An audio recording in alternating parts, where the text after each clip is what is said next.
ЧГУ открылась всероссийская выставка «Без срока давности. Суды истории». Она рассказывает о геноциде советского народа в годы Великой Отечественной войны.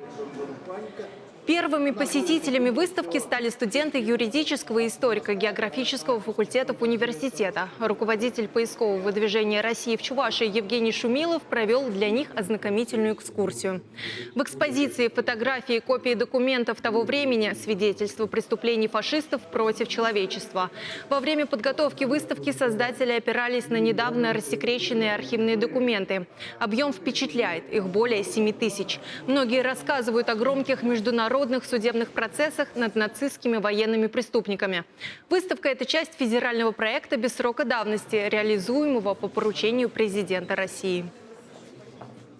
Сегодняшняя выставка – это прямое напоминание тем, кто хочет возродить фашизм, нацизм, что это не пройдет, будет однажды, и над ними будет такой же процесс, как сегодня мы рассказываем о Нюрнбергском процессе, о Токийском процессе, о Хабаровском процессе 1949 года, что непременно будет им роздано за все их преступления против человечности.